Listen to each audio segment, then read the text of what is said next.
राग विज्ञान नमुताहि जाते भये अरहंतादि महान। करि मंगल करि हो महा ग्रंथ करन के काज। जाते मिले समाज सब पावे निज पद राज। पावे निज पद राज। इस भव तरु का मूल एक जानहु मिथ्यावान। ताको करि निर्मूल अब करिए मोक्ष उपाय। करिए मोक्ष उपाय। मोक्ष मार्ग प्रकाशक नामक ग्रंथ पंडित प्रवर आचार्य कल्प टोडरमल जी साहब, उनके अंदर की गहराई से निकली हुई एक एक पंक्तियां हैं। 7वें अधिकार के अंतर्गत परिणामों की विचित्रता का यह प्रकरण यहाँ प्रारंभ किया। एक प्रकार से अधिकार समापन की ओर है। सम्यक व सन्मुख मिथ्या दृष्टि जीवों की चर्चा संपन्न हो जाने के उपरांत यहाँ यह कहा जा रहा था, देखो परिणामों की विचित्रता। ओहो, कैसी परिणामों की विचित्रता है कि कोई जीव कहाँ से कहाँ चले जाता है और कोई कहाँ से कहाँ गिर जाता है। नीचे से इतना ऊपर तक चढ़ गया और ऊपर से इतना नीचे गिर गया। दोनों प्रकार की परिस्थितियों की चर्चा टोडरमल जी साहब ने कर ली। ये इतना ऊपर क्यों चढ़ गया था और इतना ऊपर चढ़ने के बावजूद भी क्यों गिर गया, और ये इतना नीचे था, ये अल्पकाल में ही इतना क्यों चढ़ गया। बोले ये सब परिणामों का खेल है, सारा परिणामों का खेल है। किसने दुश्मनी निकाली कि 11वें गुणस्थान से नीचे गिरा दिया, और किसका आशीर्वाद मिल गया कि ऊपर चढ़ गया। न किसी के आशीर्वाद से काम होता है और न किसी के अभिशाप से काम बिगड़ता है। ये तो सारा खेल अपने ही परिणामों का है।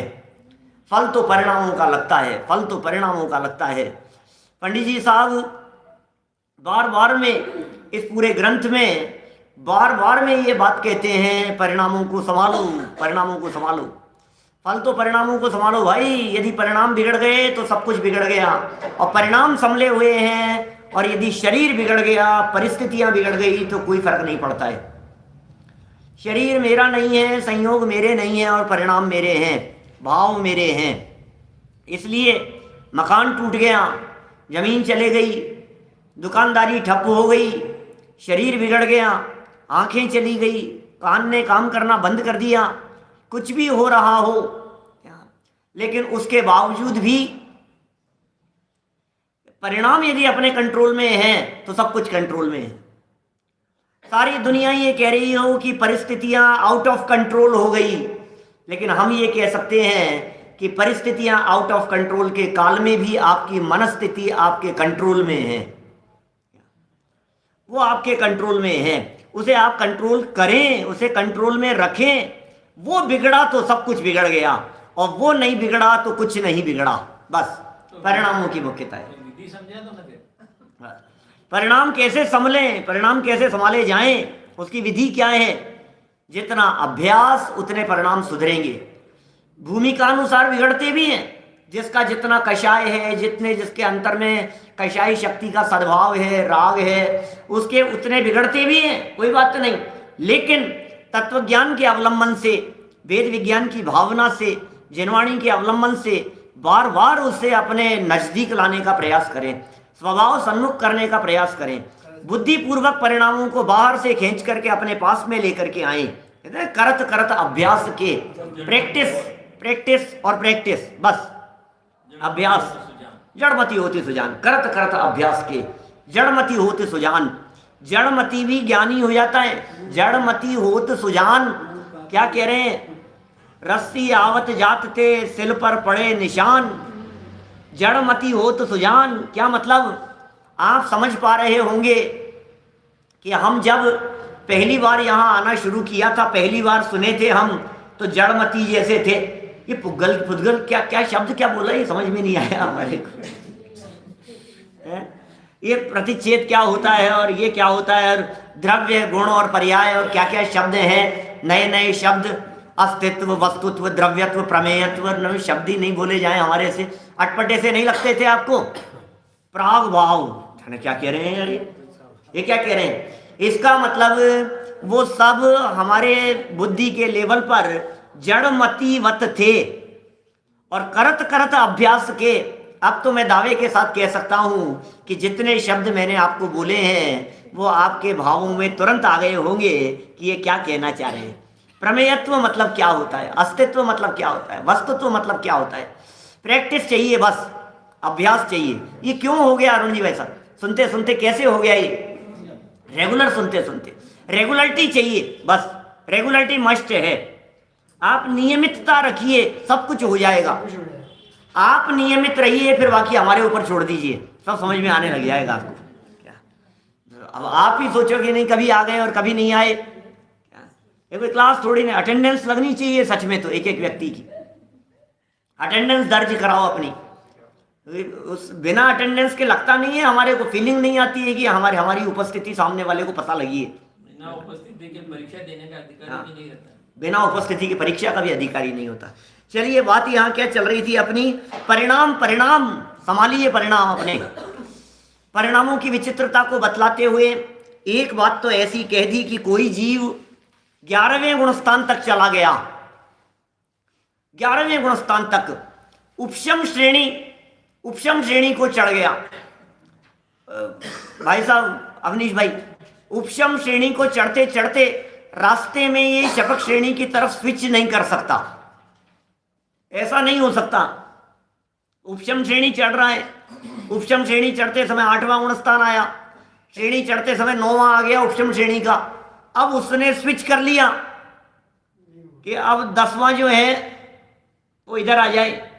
बिल्कुल ठीक उसी प्रकार की पोजीशन है जिस प्रकार ग्रेजुएशन करते समय आपने एक बार जो लाइन चुन ली है और जिस दिशा में आगे बढ़ गए हैं, फिर आप चाहें कि यहाँ से मैं स्विच कर लूँ, तो भाई साहब आपने यदि साइंस मैथमेटिक्स यदि ली है क्या, तो आप बायोलॉजी के अंदर स्विच नहीं कर सकते हो 2 साल वो पढ़ने के बाद, क्योंकि वो आपको वो पढ़ा ही नहीं है आपने। आपको कैसे एडमिशन मिलेगा वहाँ? आपने जिस सब्जेक्ट में 12th की है, आपको फर्स्ट ईयर में एडमिशन उसी सब्जेक्ट में मिलेगा। माने कितना कठिन है। इसी तरह से जो दबाता हुआ चल रहा है वो दबाता हुआ ही आगे बढ़ेगा, जो कर्मों को नष्ट करता हुआ चल रहा है वो नष्ट करता हुआ ही चलेगा। ऐसा नहीं हो सकता है कि डोसे के लिए घोल तैयार हो गया हो और आप क्या कहो चूरमा बन जाए। नहीं, स्विच कर लो साहब इसको, बीच में कैसे हो? ये तो तैयार हो गया सारा काम, सारी रसोई, सारा मटेरियल सब तैयार हो गया है। आप सोचो बाटी बन जाए, कैसे बन जाएगी? नहीं, इसी की बना लो। अरे कैसे बनेगी उस घोल की बाटी? एक दिन नीचे डोसे रखवाने पड़ेंगे साहब। क्या मतलब आप लोगों के चेहरे खिल जाते हैं इसलिए मैं डोसा बोल देता हूँ, बाकी मुझे थोड़ी ना शौक है कुछ। हमारे कहाँ से कहाँ, मतलब एक रास्ता है भाई साहब। ऐसा नहीं आप हाईवे आपने पकड़ लिया, दिल्ली रोड पकड़ लिया आपने एक बार और उस हाईवे पर आगे बढ़ गए और आप ये सोचो कि स्विच कर लें, हम इसको इधर चले जाएंगे, तो कैसे होगा वो? आप जिस फ्लाइट में बैठ गए हो उसी जगह पर जाकर के उतरेंगे आप। ऐसा नहीं होता है कि आपने मुंबई की फ्लाइट पकड़ ली और आप कलकत्ता पहुंच गए, आपने ट्रेन पकड़ ली मुंबई की और आप पहुंच गए कहीं दूसरी जगह। कलकत्ता की फ्लाइट पकड़ी है तो मुंबई पहुंच गए, मुंबई की ट्रेन पकड़ी है तो कलकत्ता पहुंच। ऐसा नहीं होता है। आप जिस ट्रेन में बैठे हैं स्टार्टिंग पॉइंट, अरे साहब ट्रेन चलते चलते, मैं आपको एक बात और कहता हूं मार्मिक, ट्रेन चलते चलते एक ही स्टेशन से एक ट्रेन जा रही है दिल्ली की तरफ, एक ट्रेन जा रही है मुंबई की तरफ, ठीक है ना? स्टेशन वही है, दिल्ली जाने वाले भी उसी स्टेशन से बैठते हैं, मुंबई कलकत्ता जाने भी वाले भी उसी स्टेशन से बैठते हैं। लेकिन और जहाँ से वो पटरी बढ़ रही है आगे दिल्ली जाने के लिए और कलकत्ता जाने के लिए जो टर्न हुआ है जिस जगह पर, वहाँ वो टर्न सिर्फ और सिर्फ 1 इंच का होगा। वो जो पटरियों में जहाँ फर्क आया ना, जहाँ मोड़ आया है, क्या अरे यार क्या फर्क पड़ गया, 1 इंच का ही तो फर्क है। सुन, ये अभी का 1 इंच का फर्क, ये तो सुबह पता लगेगा जब कहाँ उतरेगा। अभी तो आपको लग रहा है इतना सही तो है, इतना सही तो है। सवाल इतना सा नहीं है क्या, दिशा ही बदल जाएगी। पहुंचना था कहाँ और पहुंच जाओगे कहाँ। अभी 3 दिन पहले एक ट्रेन मथुरा से जाने वाली थी, जयपुर आ गई। क्या बात कर रहे हैं? पेपर में है। अच्छा बोलो, मुझे तो पता ही नहीं था। ड्राइवर को उनको मेरा तो ये पुराना उदाहरण है मैंने, लेकिन ये अभी बतला रहे हैं 3 दिन पहले की घटना है। जयपुर में कौन से अखबार में छपी? भास्कर में, दैनिक भास्कर राजस्थान पत्रिका में 3 दिन पहले की घटना। आज तारीख कौन सी है? मथुरा से जाने वाली थी दूसरी जगह, जयपुर आ गई। 11 मार्च चल रहा है क्या? 11 मार्च, तो मतलब 8-1 मार्च के आसपास की खबर है। 8 मार्च 2021 की खबर ये कह रहे हैं कि ट्रेन मथुरा जाते जाते, और ड्राइवर को भी पता नहीं लगा, चलाने वाले को भी पता नहीं लगा, पहुंचनी थी मथुरा और पहुंच गई जयपुर। कुछ नहीं पता है, कैसे पता लगेगा? एक इतना सा स्टेप चूक गए आप, 1 इंच वाला, बस तो ये ऐसी घटना घट गई हिंदुस्तान में, गजब ही हो गई।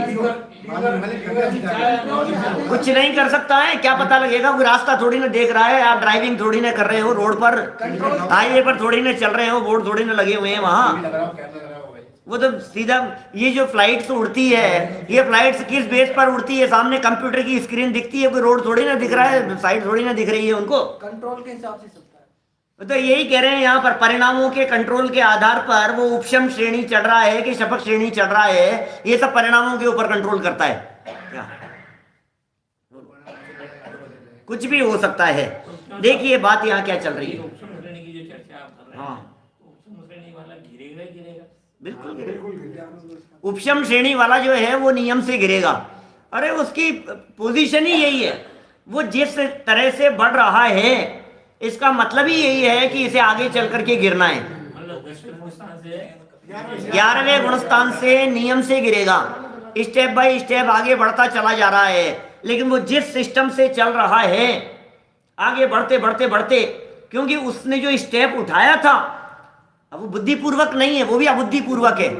हम ऐसा कह सकते हैं, अंतर में परिणामों की कमजोरी, कचावट, लेक ऑफ प्रैक्टिस, जो आपको शब्द देने हो, कुछ ना कुछ अंदर में विशुद्धता की इतनी लेवल की कमी रही कि वो तो सोच रहा था कि हाँ एक ही बात, अरे मर गया चाहे बेहोश, एक ही, अरे भाई तुझे पता नहीं है ये दोबारा उठ जाएगा, और दोबारा उठ गया, वो दोबारा उठ गए, और दोबारा उठ गए, और कब उठेंगे ये भी पता है, कितनी देर बाद में।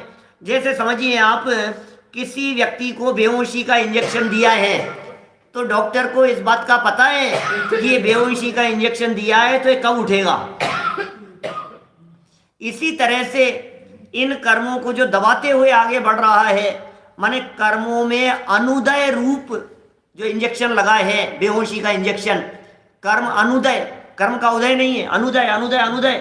तो उनको मालूम है कि 8वें 9वें 10वें और 11वें में ये गिरा, बस सब अंतर्मूर्त का काम है, इतने समय के अंदर अंदर ये गिर जाएगा यहाँ से। प्रश्न तो ये चल रहा है यहाँ कि आखिर गिरता क्यों है। सवाल तो ये है कि गिराया किसने, सवाल ये है कि ये दुश्मनी निकाली किसने। कह रहे कौन निकाले भाई साहब, ये दुश्मनी, ये स्वरूप ही है उसका, अपने आप गिरना ही है उसको, गिरे बिना नहीं रहेगा। हाथ से छूटी हुई चीज जमीन पर ही गिरती है। गुणस्थान 11वें वाला वो फिसलन है, कल कितने उदाहरण देख रहे हैं, कल हमने चर्चा की थी आपसे, गिरे बिना नहीं रहेगा। तो ये कह रहे हैं इनके पीछे कारण क्या है, तो टोडरमल जी ने कह दिया परिणामों की विचित्रता। बस हम क्या बताएं साहब। एक प्रश्न खड़ा होता है कि साहब ये नित्य निगोद वाले जीव ने ऐसा क्या किया कि ऊपर चले गया। जिग्नेश भाई, ऐसा ऐसा प्रश्न चित्त में उठता है, ये क्या हुआ, क्या ये कैसे, इसने कैसे भाव किए होंगे। परिणामों की विचित्रता तो बतला रहे हो आप, निगोदिया जीव ने ऐसा क्या कर लिया कि त्रस बन गया। 2 इंद्रिय त्रस पर्याय के जीव ने ऐसा क्या कर लिया कि वो जीव मनुष्य हो गया, ऐसा क्या कर लिया, बुद्धिपूर्वक उसने क्या किया। बिल्कुल हुए ही है ना भरत चक्रवर्ती के 900 हुए। हाँ, ये बुद्धिपूर्वक है, बुद्धिपूर्वक स्पष्ट करो, बुद्धिपूर्वक। माने ऐसा लगता है हमारे को कि साहब ये जो बुद्धि पूर्वक उसने किया क्या, न पढ़ाई करी, न शास्त्र स्वाध्याय किया, न कुछ उसका परिणाम संभलते हुए दिखाई दे रहे हैं। हमें तो ऐसा लग रहा है कुछ भी नहीं किया। आखिर ये हो कैसे गया? ये आप कह रहे हो परिणामों की विचित्रता, और हमें लग रहा है वहां परिणाम तो होते ही नहीं है। क्या परिणाम करेगा वो?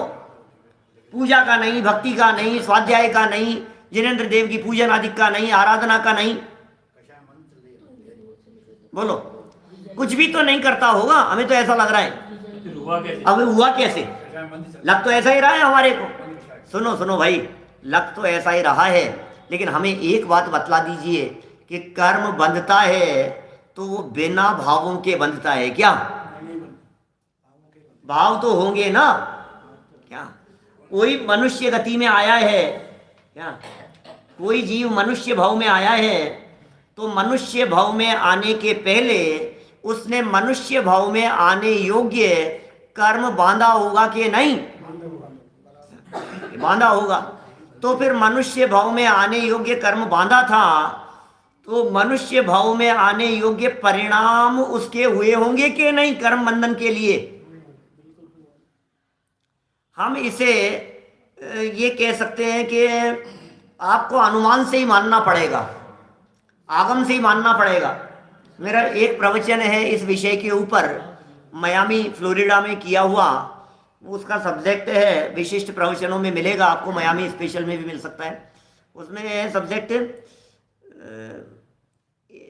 मतलब असंगी पंचेंद्रिय एकेंद्रीय जीव के बिना मन के भी भाव कैसे, ऐसा सब्जेक्ट है वो कुछ। एकेंद्रीय आदि असंगी पंचेंद्रीय जीव बिना मन के भी उनके पाप पुण्य कैसे, बिना मन के भी वे कैसे काम करते हैं, बिना मन के हो कैसे रहा है? ये चींटी के जब मन नहीं है, मैं आपसे पूछता हूं ये मीठे की तरफ क्यों चले गई? मच्छर के पास में मन नहीं है तो आपके कान के पास में आकर के क्या कह जाता है? क्या? जब उस मच्छर के पास में मन नहीं है तो कैसे काटता है आपको, बताओ तो सही। जब पतंगे के पास में मन नहीं है तो दीपक की तरफ कैसे दौड़ा चला जाता है? जब पेड़ पौधों के पास में मन नहीं है, उसके बावजूद भी साइंटिफिकली प्रूव है ये बात क्या, कि जो पेड़ होते हैं उनकी जड़ें उसी दिशा में बढ़ती है जिस दिशा में पानी होता है। जैसे पेड़ है ना, इस पेड़ की जड़ है क्या, ये जो पेड़ की जड़ है ये कौन सी दिशा की तरफ मूव हो रही है? जिस दिशा में पानी है, अपने आप ही ये सेंसेशन है, ऑटोमेटिक इस तरह की स्थिति बनती है। वो संवेदना अपने आप लागू हो रही है वहां, उसका ज्ञान काम कर रहा है, उसका क्षेयोपशम काम कर रहा है, एक इंद्रिय जीव का भी ज्ञान काम कर रहा है। क्या ख्याल में आ रही है बात? ज्ञान रहित नहीं है। हमारे बहुत सारे साधर्मी हैं, कोई भी डाल देगा है ना, टेलीग्राम पर डाल देना भाई उस प्रवचन को देख के। तो मेरा कहने का मतलब ये है, कैसे हो रहा है? नहीं हो रहा होता तो एक इंद्रिय जीव दो इंद्रिय क्यों बना? और देखो कितने वेरिएशन है उसमें, आप सोचिएगा जरा। एक दो इंद्रिय जीव मर करके तीन इंद्रिय हो गया, एक दो इंद्रिय जीव मर करके एक इंद्रिय हो गया, एक दो इंद्रिय जीव मर करके चार इंद्रिय हो गया, पंचेंद्रिय हो गया, मनुष्य हो गया। मनुष्य में भी साता असाता सारे कर्म बन रहे हैं उसके। मनुष्य में भी किसके घर में पैदा होगा? मनुष्य में भी भारत में पैदा होगा कि भारत के बाहर पैदा होगा? जैन कुल में पैदा होगा कि अजैन कुल में पैदा होगा? चक्रवर्ती जैसे सम्राट के घर में पैदा होगा, किसी सेठ के घर में पैदा होगा, या फुटपाथ पर पैदा होगा? ये वेरिएशन भी आखिर वो बांधेगा ना, बंधेंगे ना उसके। क्या कैसे है ये? क्या ख्याल में आ रही है बात?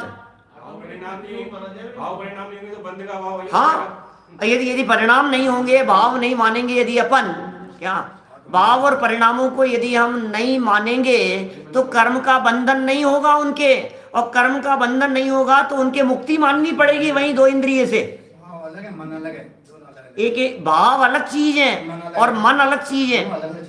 आपके जो भाव हो रहे हैं, जिसे यहाँ परिणाम कह करके पुकारा गया है, ये परिणाम चारित्र नामक गुण की पर्याय है।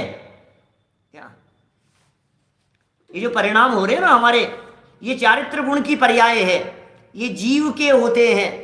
और जो मन होता है वो मन सैनी पंचेंद्रिय जीव के होता है। तो मन तो सैनी पंचेंद्रिय के और परिणाम एकेंद्रिय के भी।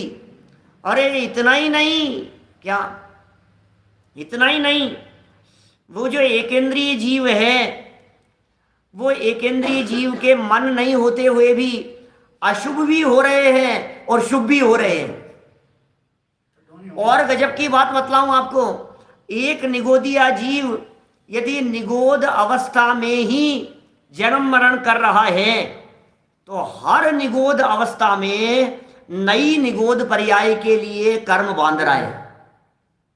निगोदिया जीव मरा, मर करके दोबारा निगोदिया हुआ।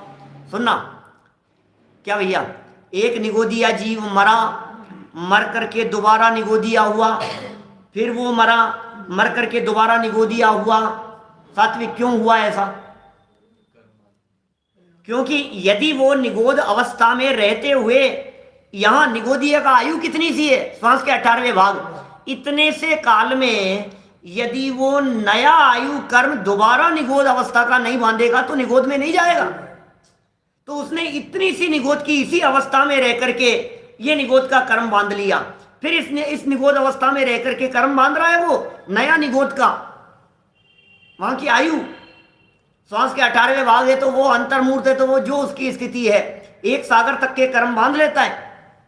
ऐसी प्रक्रिया निरंतर। बोलो कितने कर्मों की स्थिति वाले कर्म बंध सकते हैं एक इंद्रिय जीव के? एक सागर तक के।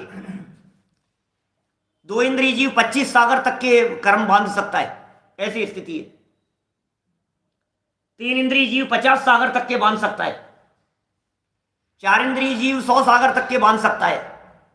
असैनी पंचेंद्रिय जीव 1000 सागर तक की स्थिति वाले कर्म बांध सकता है।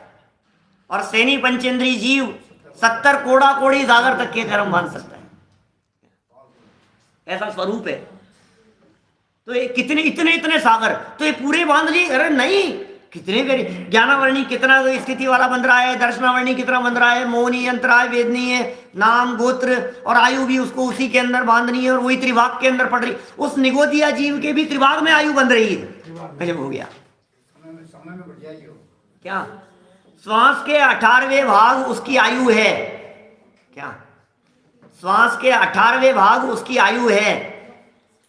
तो समझ लीजिए श्वास के 36वें भाग समय निकल जाने के बाद क्या वो काल आएगा जब वो नई आयु बांधेगा।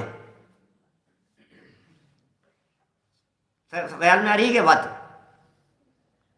श्वास के 18वें भाग तो आयु, और फिर उससे डबल काल जितना था उसके से 36 नहीं आएगा। 36 नहीं आएगा, 27 आएगा। हाँ 2/3 करनी है ना, 27 आएगा। 27 आएगा। 18 था ना, तो 18 का 2/3 किया तो 27 आएगा। 27वां भाग, 27वां तो बचेगा क्या? हाँ 27वां तो बचेगा। ख्याल में आ रही है बात? मैंने कितना सूक्ष्म है भाई साहब। और उसमें वो आयु बांध रहा है, आयु भी बांध रहा है, कर्म भी बांध रहा है, परिवर्तन भी कर रहा है। मेरा तो एक सीधा सा तर्क है, क्या सीधा सा तर्क है मोटा मोटा, कि यदि वो कर्म नहीं बांध रहा तो फिर संसार में कैसे है? यदि वो कर्म नहीं बांध रहा तो फिर प्रश्न ये है कि वो संवर मानना पड़ेगा, क्योंकि कर्म नहीं बंध रहा है, इसका मतलब ये संवर हो गया है। क्या बोलो? निर्बल जड़ कर्मों द्वारा नवीन कर्मों का बंधन कैसे हो जाता है भाई साहब? इसके संदर्भ में पेज नंबर 25 वाला प्रवचन सुने टोडरमल जी का, इसी मोक्ष मार्ग प्रकाशक ग्रंथ के 25 नंबर पेज पर। संवर मानना पड़ेगा जितेंद्र जी भाई साहब, इसलिए मानना पड़ेगा कि आप उनको या तो आश्रम मानिए, और आश्रम नहीं मान रहे हैं तो संवर मानिए। बोलो क्या करना है? आप आश्रम मानने के लिए तैयार हैं या संवर मानने के लिए? नहीं, संवर तो नहीं मान सकते एक इंद्रिय जीव के, निगोदिया जीव के संवर तो नहीं मान सकते। क्या अब क्या करें? बोले आश्रम मानना पड़ेगा। तो आश्रव हो रहा है तो परिणाम हो रहे हैं उसके, भाव हो रहे हैं उसके। माने ये सब बातें तर्क युक्ति न्याय से सिद्ध होती है और मानना ही पड़ेगा। और अशुभ भी हो रहे हैं और शुभ भी हो रहे हैं। मजे की बात तो ये है कि आप ये पूछेंगे कि उसने क्या तो अशुभ किए और क्या शुभ किए। परिणामों की विचित्रता की चर्चा चल रही है। उसने क्या अशुभ कर लिए और क्या शुभ कर लिए, बताओ। उसने कौन से हिंसा करने का भाव कर लिया भाई साहब, उसने कौन सा चोरी का भाव कर लिया। दो इंद्रिय जीव ने चोरी करने का, अरे नहीं नहीं नहीं, तीन इंद्रिय जीव चींटी है, क्या बात कर रहे हो। चींटी ने ये हमारे ये गेहूं का एक दाना, चीनी का, शुगर का एक दाना उठा करके ले गई, चोरी की चोरी का भाव है। नहीं भाई, उनके हिंसा, झूठ, चोरी आदि के ये परिणाम ये होते होंगे पाप रूप भाव, लेकिन पकड़ नहीं सकते हम उन्हें। सबसे केवल ज्ञान गम्य है सच में तो, लेकिन है क्रोध भी है, मान भी है, मायाचार भी है, लोभ भी है, मिथ्यात्व भी है, अनंतानुबंधी आदि सभी कुछ है। सारी कषाएं सब उनके जीवन में लगातार हो रही है। पुण्य भी होंगे, शुभ भाव भी होंगे। अब शुभ कहते हैं हमारे को तो पूजन पाठ दिखने लगता है, शुभ कहते हैं हमारे को तो भक्ति आराधना दिखने लगती है, शुभ कहते हैं तो हमारे को प्रवचन दिखने लगता है, मंदिर दिखने लगता है। अरे हम कह रहे अब कल्पना करो जरा उनका शुभ कैसा होता होगा। लेकिन यदि नहीं हो तो मान लीजिए चींटी है, यदि चींटी के शुभ नहीं हो तो ऊपर कैसे चढ़े, और चींटी के यदि अशुभ नहीं हो तो नीचे कैसे गिरे। ये जो ऊपर चढ़ना और नीचे गिरने का काम हो रहा है, ये कैसे हो रहा है बोलो। ऑटोमेटिक प्रक्रिया है, चल रहा है। अच्छे परिणाम होते हैं तो तीन इंद्रिय से पंचेंद्रिय हो जाता है, परिणाम बिगड़े हुए होते हैं तो तीन इंद्रिय से एक इंद्रिय में चला जाता है। क्या करूं मैं, उन लोगों की बात कर रहा हूं, परिणामों की विचित्रता की बात कर रहा हूं। सिद्धांत तय इन बातों को मानना पड़ेगा, पकड़ हम नहीं सकते क्योंकि हमारे बुद्धि गोचर नहीं है। क्या बात करें, मुंह में खाना अंदर जाने के बाद कहां जाएगा जैसे को पता नहीं है, वैसे बुद्धि गोचर नहीं है, हमारी पकड़ से परे है। लेकिन पकड़ से परे होते हुए भी पकड़ में आ रहा है, दिख रहा है, क्या अनुभव में आ रहा पकड़ से परे होते हुए पकड़ में आ रहा है कि नहीं। ओ अंकल बोलो, पकड़ में आ रहा है हमारे को, कैसे पकड़ में आ रहा है। अरे नहीं तो कैसे, हमारे सारी स्थिति बिगड़ जाएगी, कर्म सिद्धांत बिगड़ जाएगा, सारा जैन शासन खत्म हो जाएगा भाई साहब। क्या फल से परिणामों का अनुमान लग जाता है, बस सीधी सी बात है। और बहन श्री का वो वचन वो कि यदि इस जीव को कर्म का फल ना मिले तो 14 ब्रह्मांड के शून्य होने का प्रसंग आए, तो परिणाम का फल नहीं मिले इसे कैसे होगा। तो उल्टा पकड़ा अपन ने। अपन जब भाव परावर्तन की चर्चा करते हैं, मेरे भाव परावर्तन के ऊपर जहां कहीं प्रवचन कुछ हो, भाव परावर्तन, उसमें मैं उसको उल्टा पकड़ता हूं उसको। अरे हमें तो हमारे भाव नहीं पकड़ में आ रहे। आपके यहाँ बैठे बैठे कितने परिणाम हुए होंगे ढोलिया जी, बोलो हैं? अभी बैठे बैठे कौन कौन से कर लिए परिणाम आपने बैठे बैठे? भगवान ही जानते हैं भाई, क्या करें, क्या बताएं, हम बता ही नहीं सकते। आप लोग आधे घंटे से बैठे हैं, सुन रहे हैं, अब आधे घंटे के अंदर कितने तरह के भाव। अच्छा दिन भर में, अच्छा कल किस किस तरह के भाव किए थे आप सोचो जरा। आपको लगेगा 2, 3, 4, 5 बजे से ज्यादा आएंगे ही नहीं। क्या आपको लगेगा पाप और पुण्य, मोटा मोटा तो दो ही दिखते हैं, एक तो पाप भाव और एक पुण्य भाव, मोटा मोटा तो दो ही दिख रहे हैं।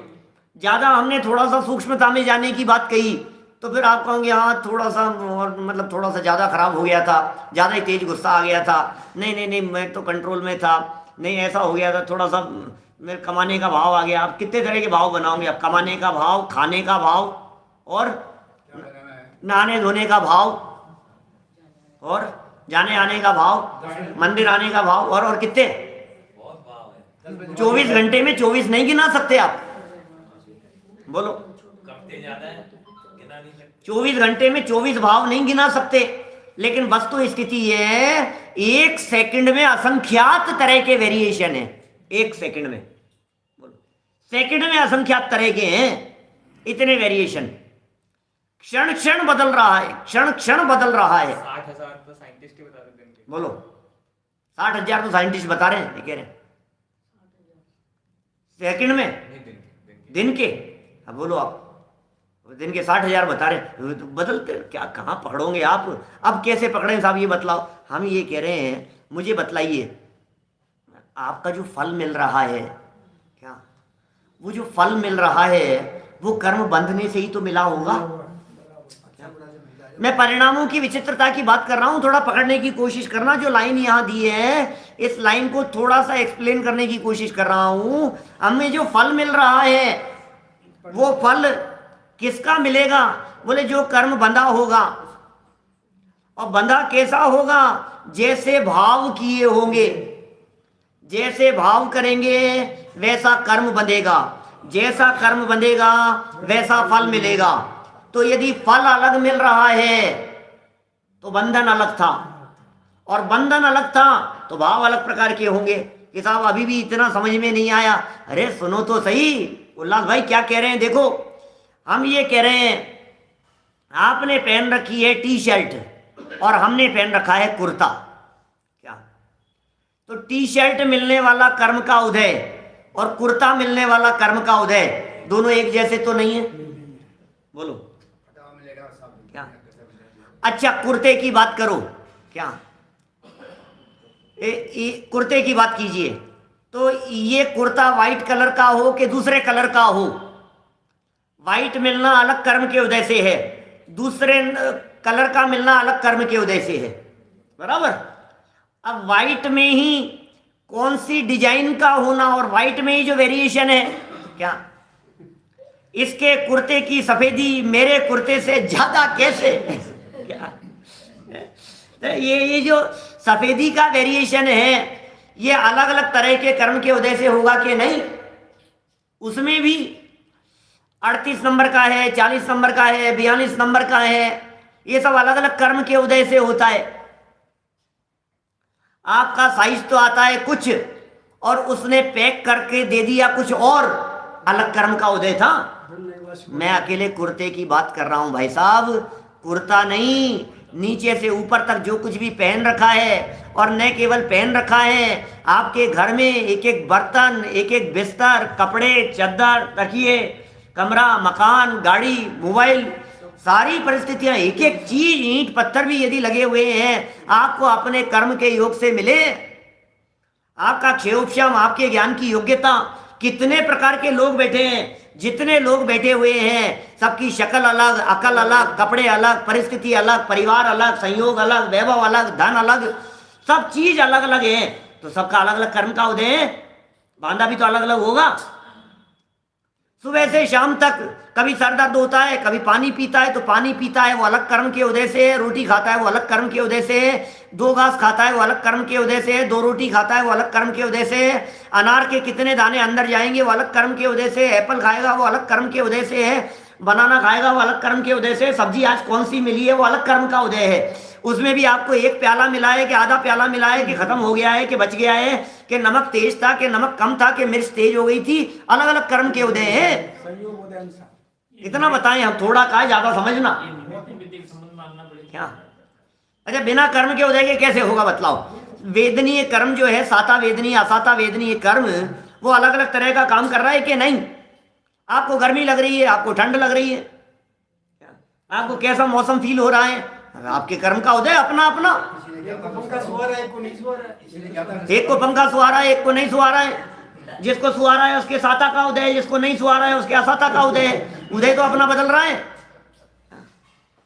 उदय बदल रहा है, निरंतर बदल रहा है उदय। और फिर उसमें भी मतलब आप देखो, गर्मी लग रही थी, चला दिया तो अब ठंड लगने लग गई, अब ठंड लगने लग गई तो बंद कर दिया, बंद करती गर्मी लगने लग गई। क्या करता है? इतने डिग्री टेम्परेचर, इतने डिग्री टेम्परेचर, दिन भर। मैं ये कह रहा हूं, आपकी बदलती हुई परिस्थितियों को सुबह से शाम तक देखिए, और उन बदलती हुई परिस्थितियों में, सुनिए आप, बदलती हुई परिस्थितियों में क्या जो उदय था वो उसमें निमित्त संबंध है उस उदय के साथ में, क्योंकि परिस्थिति का बदलना उदय पर निर्भर करता है। उदय बदल गया तो परिस्थिति बदल गई। बैठे बैठे ही गला सूखने लग गया, बैठे बैठे ही होठ सूखने लग गए, पानी पीने का मन होने लग गया, ठीक है ना, उंगली दर्द करने लग गई, कमर दर्द करने लग गई। अलग अलग कर्म का उदय है कि नहीं है? तो यदि ये सब उदय अलग अलग हैं तो पीछे जाकर के देखो आपके ऐसा उदय क्यों आया कि कमर सीधी नहीं रह सके? क्योंकि आपने बांधा था।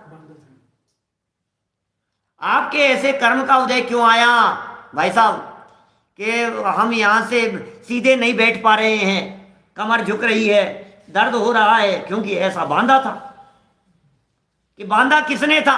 किसने किडनैप करके बांध दिया था आपको? अरे कौन किडनैप करके बांधे?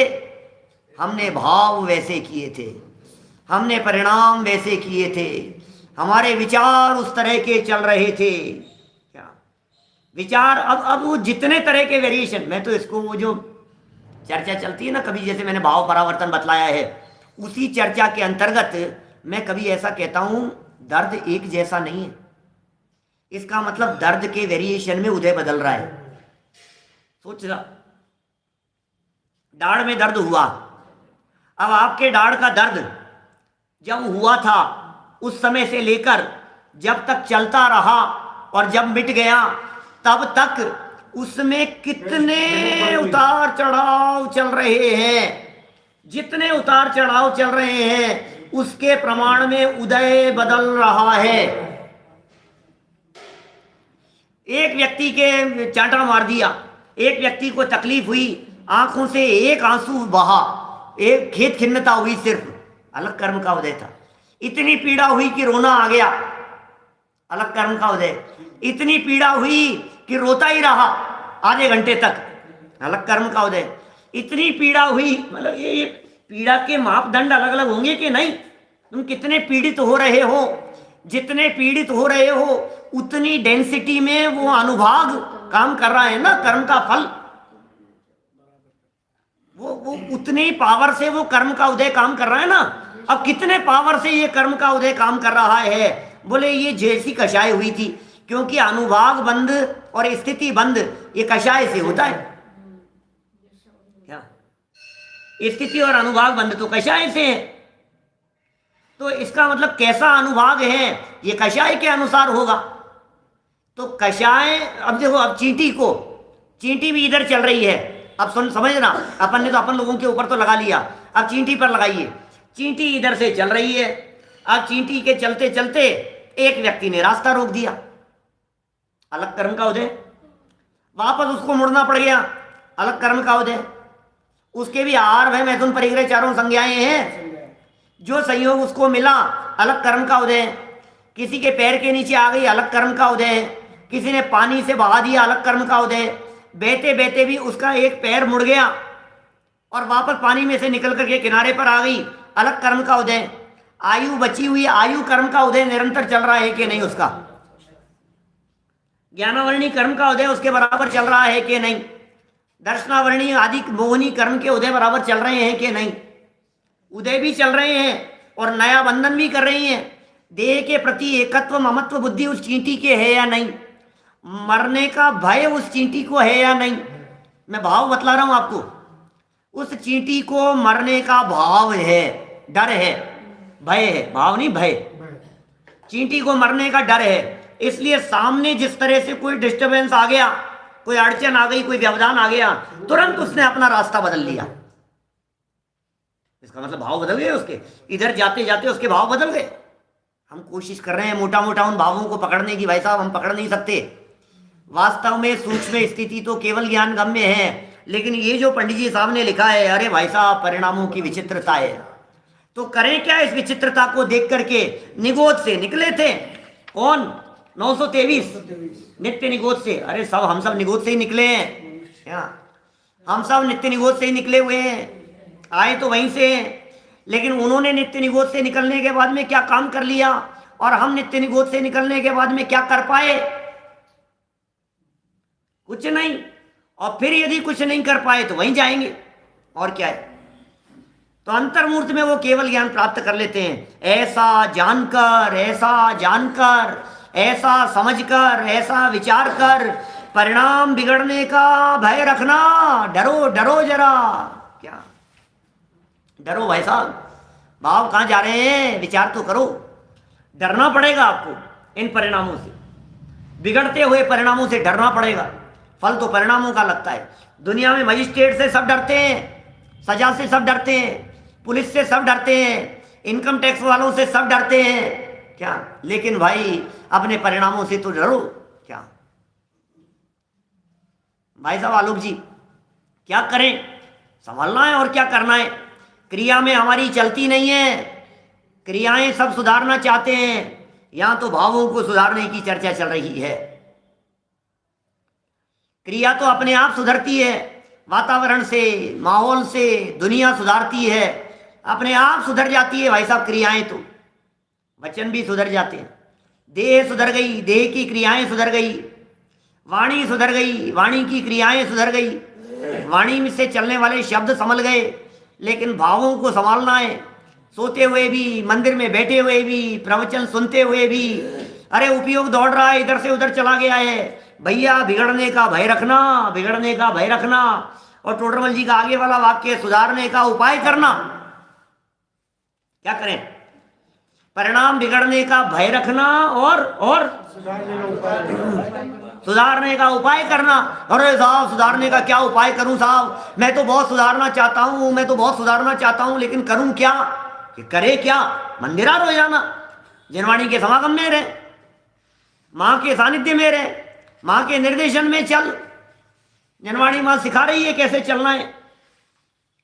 खान पान सुधारने की चेष्टा कर, खान पान सुधरता है, भाव सुधरते हैं। उपयोग इधर लगाने की कोशिश कर, उपयोग की एकाग्रता करने की कोशिश कर, ये सब होता नहीं है, कोशिश करेगा तो सब होगा। नोट गिनते समय कितनी एकाग्रता रहती है,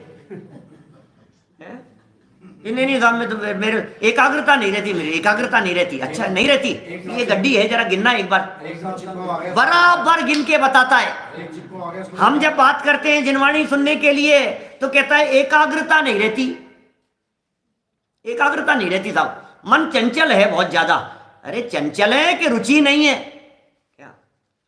जब विषय समझ में आ रहा होता है तो मन लगता है, और जब विषय समझ में नहीं आ रहा होता है तो इधर से उधर हो जाता है। गाड़ी चलाते समय सावधानी हटी, और वहां कितना सावधानी से चलाता है, भरे ट्रैफिक में, भरे बाजार में इधर से उधर इतना सावधान होकर के चलता है, कितना सावधानी से चल रहा है, टक्कर नहीं हो जाए, टकरा नहीं जाए। भोजन कितना सावधानी से बनाते हो, गैस कितना सावधानी से जलाते हो, बिजली का कितना सावधानी से उपयोग करते हो। अरे यदि वो प्रेस, स्त्री क्या, प्रेस आयरन क्या, वो करते समय कितना सावधान रहता है, बोलो। हर चीज में सावधानी, ध्यान है इसे। यहां जब जिनवाणी की चर्चा चलती है तो सावधानी क्यों नहीं रखता है। उसमें हानि लाभ का है, उसमें तो लगता है कुछ बिगड़ नहीं जाए, उसमें तो लगता है कहीं कुछ हो नहीं जाए। अरे भाई यहाँ सुनो तो सही, उपयोग कहाँ जा रहा है। आते जाते हुए क्यों दिखाई दे रहे हैं, भगवान के सामने बैठे हुए क्या।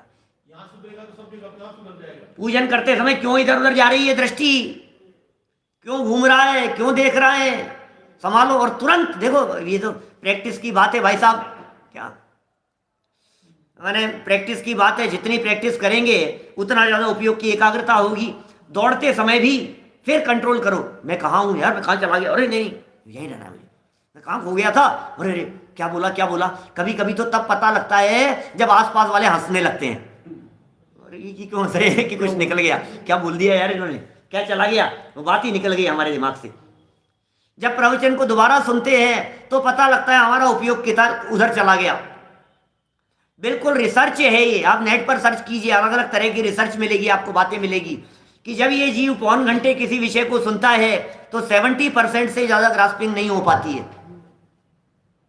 इसका मतलब आपका उपयोग 70% ही वहां रहा है, बाकी तो आपका उपयोग दौड़ रहा था इधर से उधर, कभी इधर जा रहा था। दोबारा सुनो तो पता लगता है ये कब बोला था यार, ये तो बात ही नहीं आई थी, ये कब पढ़ा था, ये तो हुआ ही नहीं था, बाद की बात कह रहे हैं, उसी समय भी ऐसा हो जाएगा, ये कब बोला इन्होंने, ऐसा कब कहा। कोई बात हमने कही फिर आप कुछ बोल रहे हो तो हमने बताया, तो बोले ये तो आपने बताया नहीं, अभी तो बताया था 10 मिनट पहले, अरे मैं कहाँ चला गया था 10 मिनट पहले। तो ये सारी बातें हैं।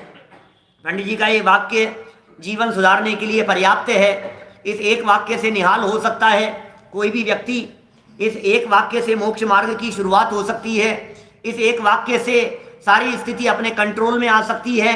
इतना कंट्रोल करने की कोशिश कीजिए। ऐसा जानकर, बोले कैसा जानकर, बोले निगोदिया जीवों को जानकर। कैसा जानकर कि 11वें गुणस्थान वालों को जानकर। अरे निगोदिया और 11वें गुणस्थान वाले नहीं, निगोद से लेकर के मोक्ष तक का सफर और 11वें गुणस्थान से लेकर के वापस नीचे निगोद तक की परिस्थिति, डूब जाना।